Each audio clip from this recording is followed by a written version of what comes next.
Welcome back to Against the Backdrop. As promised, we're now joined by Mr. Alan Michael. He's the Standardization Officer with responsibility for metrology. Good morning, Mr. Michael. Good morning. Thanks for joining me here in studio, as well as your co-workers. You're welcome. So tell us a little more about your role as Standardization Officer. What exactly does it entail? Well, as you said, I am responsible mainly for metrology. Metrology, in brief, is the science of measurement. And it's generally considered to be divided into about 4 branches. There's the scientific metrology, which deals with the definition of the units that we use. And it does, research into measurements and how to do better measurements and to better define the units. You have industrial metrology, which takes care of the measurements that are done in industry, mainly in factories and that type of thing. And you have chemical metrology, because chemistry is involved in every aspect of our life, and the measurements done in chemistry are a little different than in the other branches of metrology. Because whereas in, say, if you're dealing with mass, you can have a weight. It's not that simple in chemistry. And finally, there is legal metrology, which is metrology prescribed in law. And it generally covers trade, the measurements that are done in relation to trade. But it also includes health and safety. So do all 4 aspects of metrology fall under your purview? Technically, yes, but we don't have the capability to do all, if you understand, because at the research and the highest levels, you require a lot of expensive equipment and controlled conditions and so on. We do work with the standards, the standard units for each base unit that is defined, because we have to have standards to utilize nationally. But other than that, we don't do too much in scientific metrology. We do work with the little industry that we have in Antigua, and we do calibrations and so on for some persons. But our main focus would be the legal metrology, which is the one prescribed by law. And that is governed by the Metrology Act, which was just recently proclaimed and should go into force in about the 3rd of April. Okay. And so that's the main focus at this point in time? Yes. Okay. Any idea how we'll be able to, in the future, have these other aspects be utilized? Well, is there additional funding that's needed? That will depend on the way our economy goes, because it's demand oriented. It doesn't make sense to have expensive equipment to deal with something that the rest of the country is not really dealing with. And basically, too, you have to have the demand, as well as the government will have to make decisions as to where to put the resources, because what has happened from the point of view of, say, CROSQ, we have developed a network of cooperation in the region, so that the idea is where a country doesn't have the demand to warrant establishing a lab to do a particular test, the other countries in the region who may have larger population, larger demand, will be developed to the state where they can provide those services for us in the region.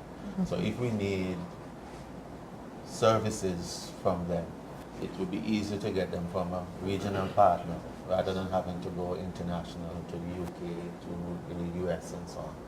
So CROSQ is dealing with that part of the metrology aspect, helping to develop it so that whatever services we do need, as much as possible, available somewhere in the Caribbean, if not available in the country.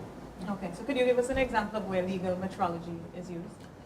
Just Well, so that an average man on the street can understand. okay, well, if you're young enough, you would have remembered the police doing the weights and measures, checking scales and weights in the marketplace. That was covered by the Weights and Measures Act, which was in place since the early 1900s. The Metrology Act repeals that act and now makes the Bureau responsible for that aspect.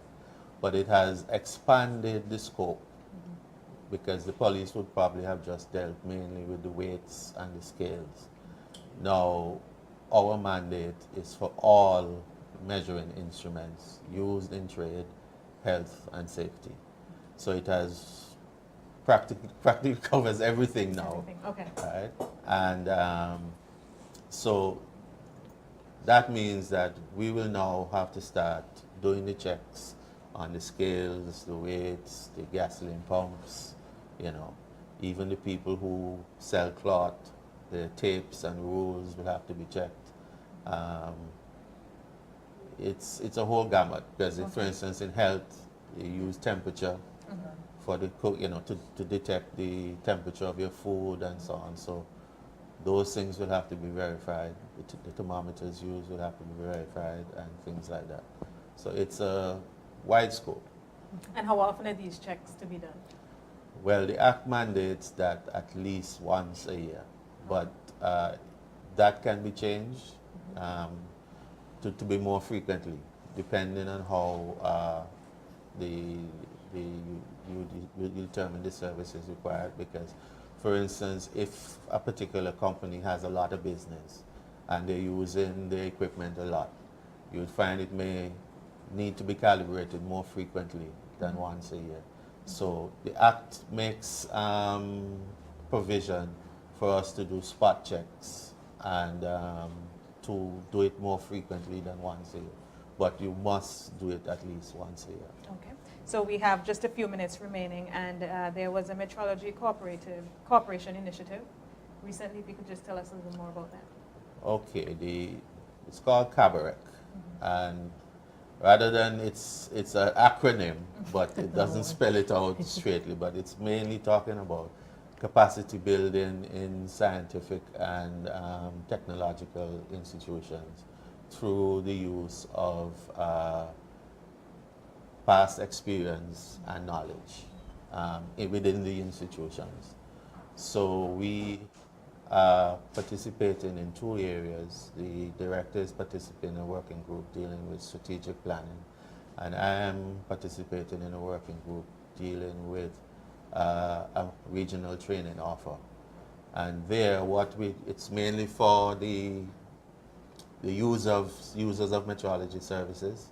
So we're developing a training program across the gamut. We're dealing first mainly with mass, temperature, and volume, so that we'll be offering training services to the industry to train them at various levels in metrology and the use of measuring equipment to help them with their quality infrastructure and so on. Okay. So has this been done before? Not on that scope. The various institutions have their own training departments and have been doing training courses individually. But the idea is that at the lowest levels, say the introductory courses, a local person will be able to do the training.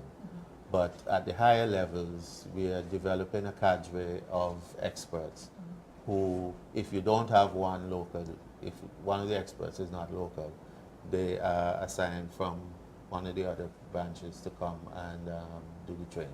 Okay. So if you go out and a company is in breach of the measurement standards, the calibration is off completely, what then do you do? Well, the first thing is that the unit will have to be taken out of service. They would have to stop using it until the calibration can be adjusted, and then we verify it again to make certain that it's within the specifications. Okay. And the Act does have penalties for persons who cheat, of course, and otherwise. But the idea is to have it as it's not a big stick. The big stick is the absolute last resort. Because when we say fairness in trade, that's what we mean. It protects the consumer, but it also protects the trader.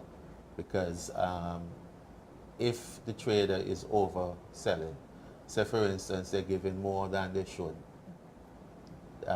we also will take it out of service. Okay.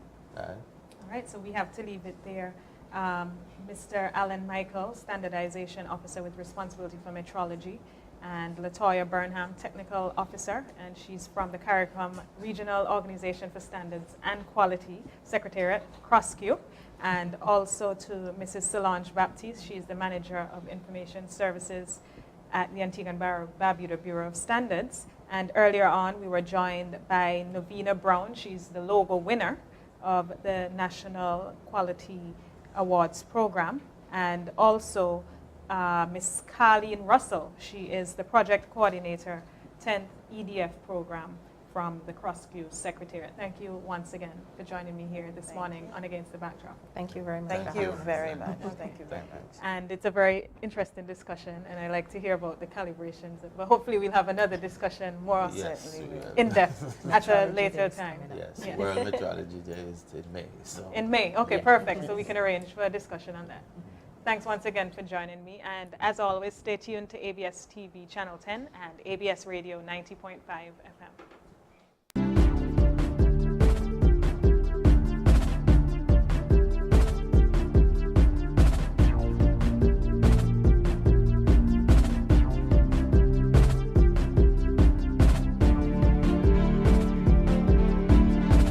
Join me, Amar Spencer, as I discuss current issues facing our nation.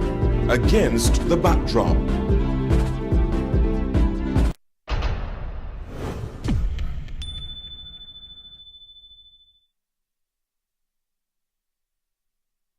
You are in tune with the nation's stations, ABS TV Channel 10, the GIS, and ABS Radio 90.5 FM. Proudly serving you, reaching more and more people every day. We sing happy birthday to you. Birthdays should be memorable. Wish your family members and friends a happy birthday by calling the Birthday Corner at 462-2998 at 6:45 to 7 a.m. from Mondays to Fridays on ABS Radio 90.5 FM. May all your dreams come true. We sing all together. Happy birthday to you. Happy birthday. I'm locked in. I'm locked in. I'm locked in.